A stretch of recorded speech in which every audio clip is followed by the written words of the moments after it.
Hey guys, today is Thursday, April 14th, and it is snowing in sunny Minnesota. We always get interesting weather here. So, I decided to put my car into Carvana randomly this morning to see how much it would be worth. And it turns out that my car is worth $23,590 to them. That is about $4,000 more than I paid for it. And I have driven this car 21,605 miles since I got it, and it has 30,953 miles on it. Now, all of that information is very interesting because I plugged in 33,000 miles into it, so I have about 2,000 miles to decide whether or not I should take that money. But getting $4,000 profit for a car that I've driven 21,600 miles is really interesting. So let me know below if that is something that you would seriously consider doing or not. The follow-up to that is I decided to call a couple of Chevy dealers to see what their inventory on bolts and EUVs were like.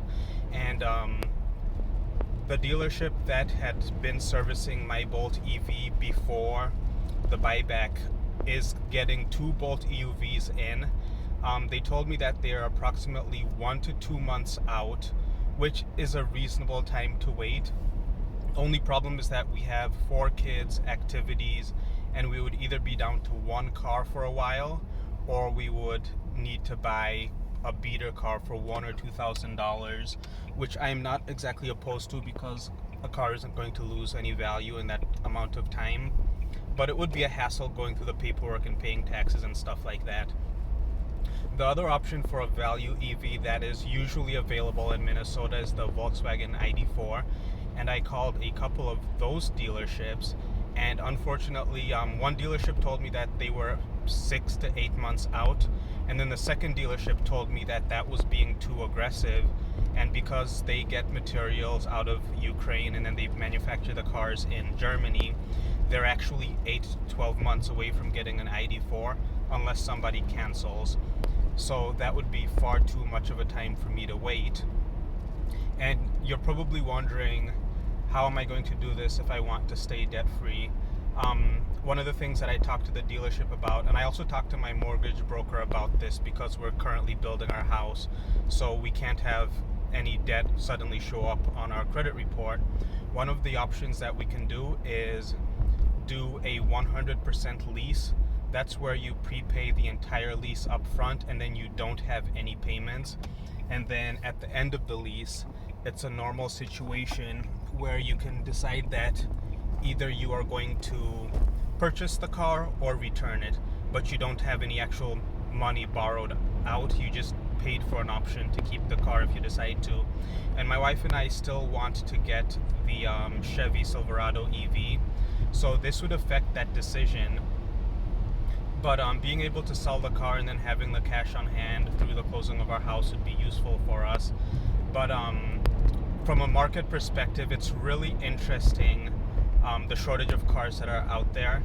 There are other EVs that would be in our price range that are semi-affordable, like the Kia Niro and the Hyundai Ioniq and the Kona.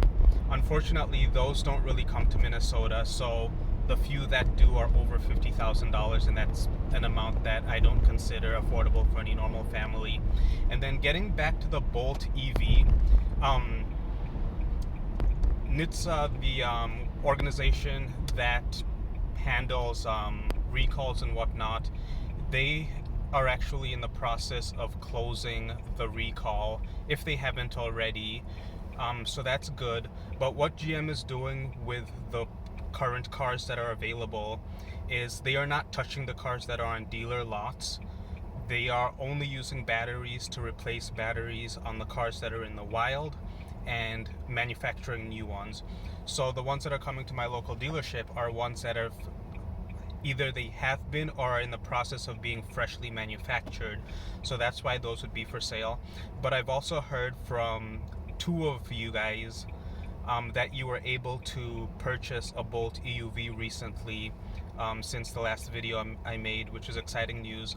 And those were in the Southwest, and I don't know if those dealerships already had batteries in hand to be able to replace them on those cars, or if they already got new shipments of the Bolt EUVs.